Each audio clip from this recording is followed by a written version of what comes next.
আপনারা খেয়াল করছেন নিশ্চয়ই যে গতকালকে বা গত পরশুদিন একটা অনুষ্ঠানে আইন উপদেষ্টা আসিফ নজরুল সাহেব প্রথম আলো আর ডেইলি স্টার এই দুইটা পত্রিকাকে এক হাত নিছেন এই অর্থে যে দুনিয়ার সব পত্রিকা বাদ দিয়া তাদের দুইজনকে এই দুইটা পত্রিকার দুইটা ঘটনা তিনি উল্লেখ করছেন। কি উল্লেখ করছেন সেগুলো উল্লেখ করার দরকার নেই, আমি এখানে সেগুলো আলাপ করতে চাই না বা শেষে আলাপ করতে পারি।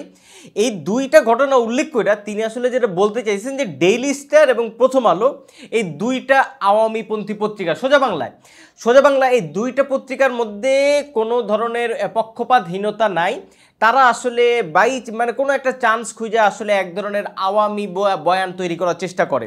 তো এই যে মানে দুইটা পত্রিকার ব্যাপারে তিনি এভাবে কথা বললেন, এইটা মানে আপনি কারণ মিলাইতে পারবেন না যে কেন আসলে দুনিয়ার সব পত্রিকা থুয়ে আসলে আসিফ নজরুল সাহেবের এই প্রথম আলো ডেইলি স্টারের প্রতি এত রাগ। আপনাদের কিছুদিন আগে মনে আছে যে আমাদের তথ্য উপদেষ্টা মাহফুজ আলম সাহেব তিনিও একটা বিরাট গণমাধ্যম বিষয়ে একটা প্রেস কনফারেন্স বা সংবাদ সম্মেলন ইত্যাদি করছিলেন।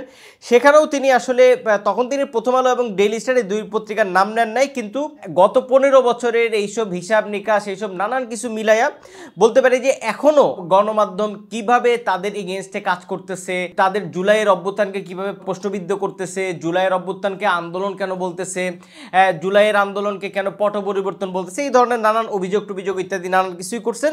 এবং তিনি সরাসরি যিনি গণমাধ্যমের সঙ্গে জড়িত একজন উপদেষ্টা অর্থাৎ তথ্য উপদেষ্টা, তিনি তার জায়গা থেকেও আসলে গণমাধ্যমের এগেনস্টে একটা ভূমিকা তার যে আছে, তিনি যে গণমাধ্যমের বিষয়ে বাংলাদেশের গণমাধ্যমের বিষয়ে তিনি যে সন্তুষ্ট না বা খুশি না এই ধরনের একটা কথা বলছেন।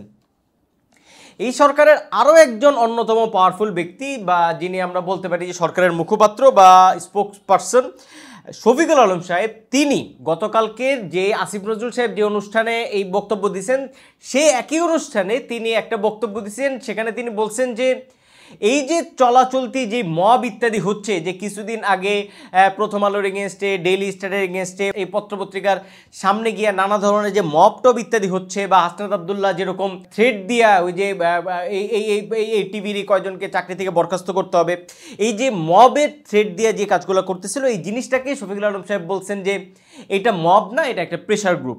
মানে তিনি বলছেন যে এইভাবে যে পত্রপত্রিকার সামনে বা মিডিয়ার সামনে এইভাবে মব জয়া বা সরাসরি পত্রপত্রিকা বিল্ডিং টার্গেট করে তারা যেভাবে আসলে দাঁড়াইতেছে, এটা আসলে মব না, এটাকে মব বলা যায় না, এটা একটা প্রেশার গ্রুপ। এই প্রেশারের কারণ হচ্ছে যে গত 15 বছর ধরে এই পত্রপত্রিকা এই মিডিয়াগুলো মানুষজনকে সিকিউরিটি দিতে পারে নাই, মানুষের পক্ষে দাঁড়াইতে পারে নাই, ফলে তারা আসলে আগামী দিনে যেন এই পত্রপত্রিকাগুলো মানুষের পক্ষে দাঁড়ায় বা মানুষের বিরুদ্ধে না যাইতে পারে, এইগুলো তারা যায় আসলে সরাসরি প্রেশার দিয়ে ঠিক করতেছে, ফলে তারা প্রেশার গ্রুপ। এই যে তিনজন ব্যক্তি আসিফ নজরুল সাহেব, মাহফুজ আলম সাহেব এবং শফিকুল আলম সাহেব, এই তিনজন হচ্ছে আমরা বলতে পারি যে এই সরকারের একদম কোর পাওয়ারের অংশ। মাহফুজ আলম সাহেব তো এই সরকারের মাস্টার মাইন্ড আমরা বলতে পারি, এবং এই শফিকুল আলম সাহেব তিনি আবার মাহফুজ আলম সাহেবকে কিন্তু এই জায়গায় ইন্ট্রোডিউস করছেন প্রফেসর ইউনুসের সঙ্গে আমরা বলতে পারি। প্রফেসর ইউনুস কিন্তু মাহফুজ আলমকে মাস্টার মাইন্ড বলছিলেন শফিকুল আলম সাহেবের কথায়। আর এই যে আসিফ নজরুল সাহেব তিনি তো আমরা বলতে পারি যে এই সরকারের যেই সঙ্গে মানে সেনাবাহিনী যখন 5 আগস্টে ঘটনা শেখ হাসিনার পতনের সঙ্গে সঙ্গে যাকে ফোন দিছিল এই মানে এই আন্দোলনটা যারা ঘটাইছে তাদের দিক থেকে, তো সেই জায়গায় তারা আসলে আসিফ নজরুলের সঙ্গে যোগাযোগ করছে। ফলে এই যে এই তিনজন ব্যক্তি আমরা জানি যে একদম সরকারের কোর অংশ, কিন্তু এই তিনজন ব্যক্তি আমরা দেখতেছি যে তাদের এই যে মিডিয়ার ব্যাপারে তাদের একটা অদ্ভুত চুলকানি আছে, এবং আরও স্পেসিফিকভাবে বললে তাদের চুলকানিটা প্রথম আলো আর ডেইলি স্টার এই দুইটা পত্রিকার এগেনস্টে, এবং আরও স্পেসিফিকভাবে বললে যে তারা এই যে প্রথম আলো ডেইলি স্টার বা সরাসরি মিডিয়ার এগেনস্টে যেই ধরনের মব টব এই জাতীয় হয় এগুলোকে তারা আসলে নানা সময় জাস্টিফাই করার চেষ্টা করে। তো এই যে জায়েজ করার যে ভঙ্গি বা এই যে ইচ্ছা, এটা দিয়ে আমি আসলে দুইটা কথা বলতে চাই।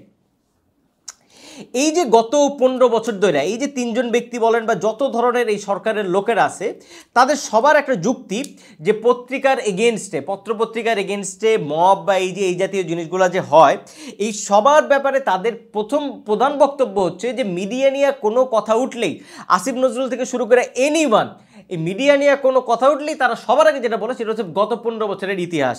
তা গত 15 বছরের ইতিহাসটা আসলে কি? গত 15 বছরে বাংলাদেশের যে মিডিয়া তারা যে শেখ হাসিনার পক্ষে সম্মতি উৎপাদন করছে, শেখ হাসিনার পক্ষে কাজ করছে, এই জাতীয় যত ধরনের ঘটনা ঘটছে এগুলো কি আসলে সবাই একতরফা একইভাবে করছে? মানে ধরেন প্রথম আলো যেভাবে করছে, ডেইলি স্টার যেভাবে করছে, 71 টিভি কি সেভাবে করছে, সময় টিভি যেভাবে করছে, 71 টিভি সেভাবে করছে, সে একইভাবে কি মানব জমিন করছে? ফলে এই যে মিডিয়াগুলা, মানে এক একটা মিডিয়ার এক এক ধরনের রোল। কোনো মিডিয়া সরকারের সঙ্গে কাজ করছে, কোনো মিডিয়া সরকারের পক্ষে কাজ করতে বাধ্য হয়েছে, কোনো মিডিয়া আসলে ফাইট ব্যাক করছে যদ্দূর পারছে, কোনো মিডিয়া ফাইট ব্যাক করতে গিয়া পইরা গেছে। এই যে নানান স্তরের নানান মিডিয়ার যে অবস্থান, এক একজন যে এক একটা জায়গায় আসলে মানে গত 15 বছর কাটাইছে এই সরকারের লোকদের মাঝে, তা এই যে বিষয়টা, এটা কি আসলে কখনো আপনি খোলামেলা করতে দেখছেন?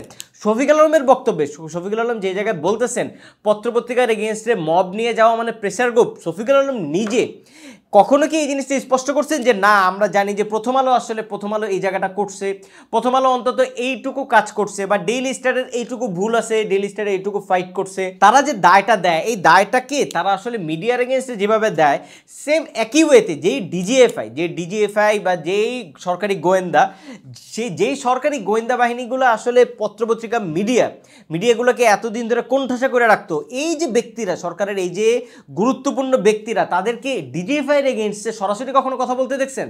দেখেন নাই। তাদের সকল রাপ ক্ষোভ হচ্ছে যে মিডিয়াগুলোর এগেইনস্টে। কেন মিডিয়াগুলো গত 15 বছরে এত সাহসিকতার সঙ্গে হাসিনাকে ফাইট করতে পারলো না? কেন মিডিয়াগুলো আসলে সবাই আসলে আমরা বলতে পারি যে বিদ্রোহ করে ফেললো না? অ্যাট দ্য সেম টাইম সেখানে তারা আসলে 71 টিভি আর প্রথম আলো যে আলাদা, দুই ধরনের মিডিয়া, একটা যে বাধ্য হয়েছে, একটা যে আসলে গত 15 বছর ফাইট ব্যাক করছে, এই যে একটা ডিস্টিংশন দুইটা গ্রুপের মধ্যে আছে, এই জিনিসটাও তারা হাজির করতে চায় না।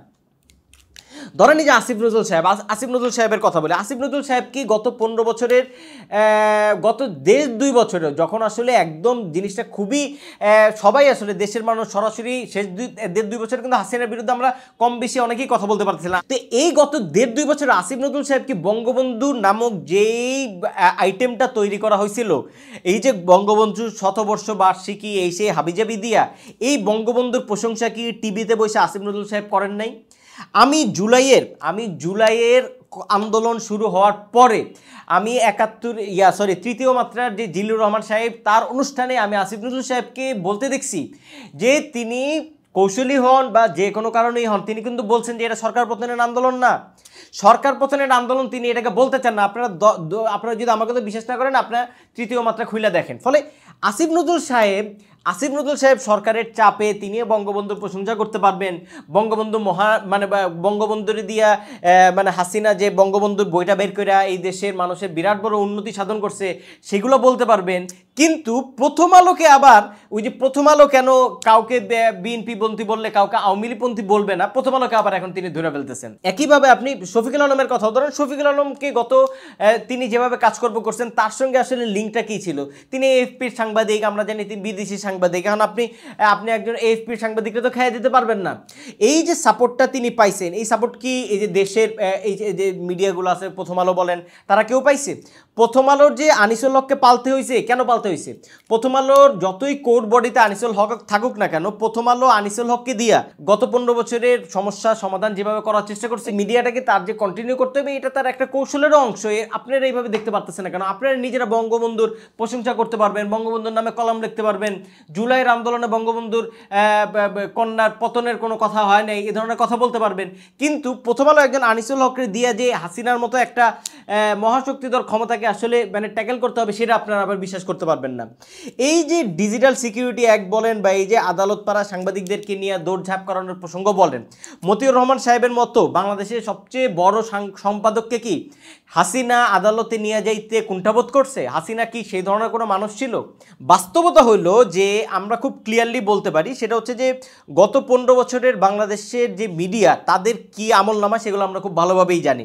কিন্তু আমরা খুব ক্লিয়ারলি জানি যে এখানে 71 টিভির যেই রোল ছিল কিংবা সময় টিভির যেই রোল ছিল, সেই রোল প্রথম আলো বা ডেইলি স্টারের ছিল না। অন্যদিকে আপনি যদি এই পুরা চক্রান্তটা খেয়াল করেন, মানে এই যে টোটাল এই সরকারের যে সিন্ডিকেটটা, পাওয়ার সিন্ডিকেটটা, তাদের টার্গেটটা একটু হিসাব করেন, টার্গেটের জায়গাটা হচ্ছে প্রথম আলো ডেইলি স্টার। কেন? কারণ হচ্ছে এই যে প্রথম আলো আর ডেইলি স্টার তাদের ভয়েসটা ম্যাটার করে। এই প্রথম আলো যদি আসিফ নজরুলের নামে ধরেন আসিফ নজরুলকে নিয়ে প্রথম আলো আগামীকালকে একটা লিড স্টোরি করলো, আসিফ নজরুলের ক্ষমতা নড়ে যাবে। ফলে এই যে শফিকুল আলম বলেন বা এই যে এই সরকারের যে লেজিটিমেসি বা বৈধতার জায়গাটা আছে সেইটা আসলে মিডিয়ার তরফ থেকে বা গণমাধ্যমের তরফ থেকে চ্যালেঞ্জ করার জন্য আসলে প্রথম আলো আর ইংরেজি পত্রিকা হচ্ছে ডেইলি স্টার। ফলে এই যে তাদের মিডিয়ার পাওয়ারফুল, আমি প্রথম আলোকে অত পছন্দ করি বিষয়টা এরকম না, কিন্তু প্রথম আলোর এই পাওয়ারটাকে স্বীকার করতে হয়। ফলে আপনারা দেখবেন যে এই যে সরকারের যে কোর যেই জায়গাটা তারা আসলে প্রথম আলোকে করে। প্রথম আলো এখন আমি মনে করি যে কৌশলী হিসাবে তারা আসলে এই সরকারের সঙ্গে একটা সুসম্পর্ক বজায় রাখার চেষ্টা করতেছে, এবং এই সরকারও প্রথম আলোর সঙ্গে একটা সুসম্পর্ক সামটাইমস এই যে আসিফ নজরুল যেন অনেক মিডিয়া বাদ দিয়ে তারা আসলে প্রথম আলোকে টার্গেট করে কথা বলতে হয়, এই যে দুই পদ্ধতিতে সামটাইমস আদর সামটাইম একটু মুগর, এইভাবে আসলে তারা কন্ট্রোল করার চেষ্টা করতেছে। আমি আপনাদেরকে পিনাকি ভট্টাচার্যের উদাহরণ দিতে পারি। পিনাকি ভট্টাচার্য বা ইলিয়াস হোসেন, এই যে লোকগুলা তারা কি ৭১ টিভির সামনে মব হাজির করছে? তারা কি সময় টিভির সামনে মব হাজির করতে পাঠায় নাই? তারা পাঠাইছে কই? তারা পাঠাইছে প্রথম আলোর সামনে। কেন? কারণ প্রথম আলোই হইতেছে বাংলাদেশের এই যে পাওয়ার ডাইনামিক্স এটার মধ্যে মিডিয়ার রোলটা প্লে করতে পারে, ডেইলি স্টার এই রোলটা প্লে করতে পারে। ফলে তাদের টার্গেট করতে হবে এই জায়গাটা। এখন পিনাকি ভট্টাচার্যের উদাহরণ কেন আনলাম? পিনাকি ভট্টাচার্যের উদাহরণ এই কারণে আনলাম যে আপনারা জানেন যে পিনাকি ভট্টাচার্য গত ৩ মাস ধরে আমরা বলতে পারি যে ক্লিয়ারলি তিনি আসলে এই সরকারের একজন মুখপাত্র হিসেবে কাজ করতেছেন, এবং গত বিএনপির সঙ্গে বিএনপিকে দমন করা বা বিএনপির লেজিটিমেসি সমাজে নষ্ট করার যে দায়িত্ব সরকারের সেটা আসলে অ্যাকচুয়ালি পিনাকি ভট্টাচার্য পালন করতেছে। ফলে পিনাকি ভট্টাচার্য আর এই সরকারের দুইজনের অবজেক্টিভ মোটামুটি এক। সেই জায়গা থেকে আমি বলতে পারি যে যেই কারণে পিনাকি ভট্টাচার্য প্রথম আলো এবং ডেইলি স্টার এই দুইটাকে টার্গেট করে, সে একই কারণে আসিফ নজরুল সাহেব একটা ভরা মজলিসে প্রথম আলো আর ডেইলি স্টারকে গত ১৫ বছরের একটা মানে আওয়ামী রাজনীতির আওয়ামী যেই মানে মিডিয়া রাজনীতি সেগুলার একটা তলবিবাহক বা তাদের একটা কার্যকরী সত্তা হিসাবে হাজির করার চেষ্টা করে। আমি মনে করি যে এইটা খুবই মানে একটা মানে জঘন্য রাজনীতি, এবং জঘন্য এই অর্থে যে আপনি যখন ক্ষমতায় যান, আপনি যখন শাসকের ভূমিকা অবতীর্ণ হন, তখন আসলে আপনার যে থ্রেট সেই থ্রেটটাকে আপনি যেভাবে ডিসমেন্টাল করেন, যেই পদ্ধতিতে ডিসমেন্টাল করেন, যে এখন আপনারা জানেন যে মানে যুগটাই চলতেছে মবের। ফলে প্রথম আলোকে যদি আপনি আওয়ামীপন্থী একটা মিডিয়া হিসাবে তার যে পক্ষপাতিত্ব সেটাকে যদি আপনি আওয়ামীর দিকে ঠেলে দিতে পারেন, তাহলে আপনার অর্ধেক কাজ মানে সহজ হয়ে যায়। ফলে প্রথম আলো আর সাহস করে না যে আপনার এগেইনস্টে কথা বলে, বা প্রথম আলো আর ওই মানে কি বলে এটা রে ২৬৬ জনের বিরুদ্ধে যে ২৬৬ জন সাংবাদিকের বিরুদ্ধে যে এই গত অন্তর্বর্তী সরকারের আমলে মামলা হয়েছে, এই বিষয়ে প্রথম আলো আর তাহলে কথা বলতে পারে না। নাও এই যে ধরেন শফিকুল আলম সাহেব কথাটা বলল যে মব এবং প্রেশার গ্রুপ, যে এই যে পত্রপত্রিকার সামনে যে মবগুলো হাজির হয় সেগুলো মব না, সেগুলো প্রেশার গ্রুপ। তো শফিক ভাইয়ের কাছে আমার মানে সরল জিজ্ঞাসা, তো এই প্রেশারটা কার এগেইনস্টে? মানে আপনি যে প্রেশার গ্রুপ বলতেছেন আওয়ামী লীগের, আওয়ামী লীগ তো বাজারে নাই, মানে হু ইজ দেয়ার? আপনি নুরুল হুদা নামক যে লোককে ঘরের থেকে টাইনা বাইর করা এলাকার লোকজন বা যে কেউ গলায় জুতার মালা পলায় দিতেছে, তো ওই লোকটার তো অ্যাকচুয়ালি সমাজে যে পাওয়ার ডাইনামিক্সে তার তো কোনো এক্সিস্টেন্সই নাই। তো এই যে লোকটা কোনো এক্সিস্টেন্স নাই, যাকে আপনি চাইলে ঘরের থেকে জুতা বাইর করে গালের মধ্যে জুতা দিয়ে থাপ্পড় দিয়ে আপনি ক্লিয়ারলি গলায় জুতার মালা পরা দিতে পারেন, সেই লোকটা আসলে কেউ না। ফলে আপনি তার এগেইনস্টে প্রেশার ক্রিয়েট করতে চাচ্ছেন, নাকি সেই লোক আপনি মনে করেন যে মানে সেই লোক আবার ফিরে আসবে? তাহলে তো বেসিক্যালি প্রেশারটা আপনাদেরকে দেওয়া হচ্ছে। এখন এই যে প্রেশারটা, যেটা আপনি মব না বলে প্রেশার বলতে চান, আগে আপনার বলতে হবে এই প্রেশারটা কার এগেইনস্টে। যদি আপনার এগেইনস্টে হয় তাইলে আপনার এটা ডিসমেন্টাল, আপনার এটা মোকাবেলা করতে হবে যে আপনাদের ব্যর্থতা, যে আপনারা এই যে মিডিয়া, যেই মিডিয়া গত ১৫ বছর ধরে বাংলাদেশের রাজনীতি বাংলাদেশের মানুষের এগেইনস্টে দাঁড়াইলো, সেই মিডিয়া যে আর কখনো যাবে না সেই ব্যাপারে আপনারা ফয়সালা করতে পারেন নাই, দেখে মানুষ ফয়সালা করতেছে। ফলে আপনাদের দায় নিতে হবে। এখন আপনারাও দায় নেবেন না, এই মিডিয়াও গণমানুষের বিরুদ্ধে কাজ করবে, আবার এই গণমানুষের বিরুদ্ধে কাজ করতে গিয়া এই মিডিয়া আবার আওয়ামী লীগ বা হাসিনাকে ফিরায় আনবে, সেই জন্য মানুষ তাদেরকে মব নিয়ে হামলা করবে, কিন্তু আপনারা আবার জাস্টিফিকেট করবেন যে না এটা ঠিক আছে। তাহলে আপনাদের ব্যর্থতার কথা কে বলবে? মানে সবাই সব কিছু ঠিক আছে, মবও ঠিক আছে, আওয়ামী লীগরা মারাও ঠিক আছে, মিডিয়ার ভয়েসও ঠিক করতে দেওয়া হবে না, এগুলো ঠিক আছে। তাহলে আপনি ভালো যে আপনি মানে একটা জিনিসকে জাস্টিফাই করে দিবেন যে না প্রেশার গ্রুপ তারা আসলে মহান কাজ করতে গেছে। আমি একটা খুব ক্লিয়ারলি একটা কথা যেটা বলতে চাই বা আমার ও সন্দেহের জায়গায় যেটা বলতে চাই যে আসিফ নজরুল সাহেব এবং শফিকুল আলম সাহেব তাদের বক্তব্যের মধ্যে দিয়ে যেটা আমি দেখতে পাই, যে বুঝতে পারি, সেটা হচ্ছে যে অন্তত আসিফ নজরুল সাহেবের গতকালকের বক্তব্যের মধ্যে যেটা বুঝতে পারছি যে তারা আসলে বাংলাদেশের মিডিয়া ডাইনামিক্সকে বিএনপির এগেনস্টে দাঁড় করা যেতে চাচ্ছে। বিশেষ করে প্রথম আলো এবং ডেইলি স্টারকে তারা আসলে বিএনপির যেই পাওয়ার এস্টাবলিশমেন্ট আছে তার এগেনস্টে বা তার মুখোমুখি করে দাঁড় করা যেতে চাইতেছে। ফলে এই যে বিএনপি যেন আগামীতে যখন সরকার তৈরি করবে বা তার সরকার তৈরি করার আগ মুহূর্তে যখন তার আসলে বিএনপির যখন এই মিডিয়ার সাপোর্টটা দরকার পড়বে, তখন যেন বিএনপি মিডিয়ার এই প্রথম আলোর কাছে না যায় বা এই মিডিয়া পাওয়ার কাছে বিএনপি না যায় বা মিডিয়া যেন বিএনপিকে সেই সাপোর্টটা না দেয়। সরকারের এইসব কুবুদ্ধির তো অভাব নাই এবং আসিফ নজরুল সাহেবের হয়তো আরও নাই। ফলে তিনি আসলে এই ধরনের একটা করতে চাইতেছেন। তবে আমি মনে করি যে বিএনপিকে এটা দিয়ে কাজ হবে না, কারণ আমি খুব ক্লিয়ারলি মনে করতে পারি যে পিনাকি ভট্টাচার্য যখন প্রথম আলোর এগেনস্টে মব পাঠাইলো, সেই মবের এগেনস্টে সবচেয়ে সরাসরিভাবে জোর গলায় কথা বলছিলেন মির্জা ফখরুল ইসলাম আলমগীর। এবং তখন আমাদের আসিফ নজরুল সাহেব দুইটা কথা ওনার বাইরে হয় নাই। উনি প্রথম আলো বলে, প্রথম আলোতে লেখে, প্রথম আলোতে তাতে ধন্য, তো প্রথম আলোতে উনি লেখে, কিন্তু প্রথম আলোর এগেনস্টে যখন পিনাকি পাঠাইলো, ওই যে মব পাঠাইলো, যে তারা প্রথম আলো সাইনবোর্ড খুলে ফেলে, তখন আসলে আসিফ নজরুল সাহেবের মুখ দেওয়া কথা পাইল না। ফলে আমি মনে করি না যে প্রথম আলো এবং বাংলাদেশের মিডিয়া পাওয়ারের এগেনস্টে বিএনপিকে দাঁড় করানোটা আসলে ফাইনালি এটা একটা সফল হবে, এই ধরনের কোনো চিন্তা বা কুচিন্তা যাই বলি না কেন আমরা। যাই হোক, এখন আমরা আশা করব যে সরকার আরও যদিন আছে, 6 মাস হোক 8 মাস হোক, যতদিনই তারা থাকবেন, যে মিডিয়ার জন্য তারা ট্রুলি কিছু কাজ করবেন। ক্রেডিট দিয়ে আমাদের কোনো কাজ নাই, তাদেরকে ক্রেডিট দেওয়া আমাদের কোনো লাভ নাই, এবং তারা এমন কোনো কাজও করেন নাই যেটা আসলে ক্রেডিট হওয়ার দাবি রাখে। এবং 266 জন বা যে কয়জনই হোক যে সাংবাদিকদেরকে যেইভাবে গ্রেফতার করা হচ্ছে, এটাও আসলে আইন মন্ত্রণালয়ের উপরেই বর্তায়। কারণ আইন মন্ত্রণালয়ের আইনেরই ব্যবহার এগুলো। আপনি এখন স্বরাষ্ট্র উপদেষ্টার সঙ্গে বা স্বরাষ্ট্র মন্ত্রণালয়ের সঙ্গে আপনি কোয়ার্ক করেন, আপনার করতে হবে কাজটা। আপনার এইভাবে আপনি যদি মনে করেন যে মিথ্যা মামলা এসে এগুলোকে আপনি দায় এড়াইতে পারেন না। ফলে এই যে এগুলোকে যে দৃষ্টিকটু ভাষায় কথা বলে, আমি মনে করি যে এগুলো নিয়ে আরও ওপেনলি সরকারের আরও খোলামেলাভাবে আরও মনোযোগ সহকারে এগুলোর ব্যাপারে কাজ করার আছে। পিনাকি ভট্টাচার্য বা ইলিয়াস হোসেন তাদের মতো করে তাদের চিন্তা অনুযায়ী কাজ করে আসলে বাংলাদেশের গণমাধ্যম, বাংলাদেশের মব দিয়া গণমাধ্যম ঠিক করার এইসব আইডিয়া কখনোই এগুলা কার্যকর হবে না। আমরা একটা স্বাধীন মিডিয়া চাই, স্বাধীন মিডিয়া কমিশন চাই, এবং আমরা এমন একটা মিডিয়া চাই যে মিডিয়া আসলে আপনাদের ব্যাপারেও কথা বলতে দ্বিধা করবে না, বিরোধী দলের বিরুদ্ধে কথা বলতে দ্বিধা করবে না, এবং টোটাল বাংলাদেশের পক্ষে, বাংলাদেশের মানুষের পক্ষে কথা বলতে সবসময় সচেষ্ট থাকবে।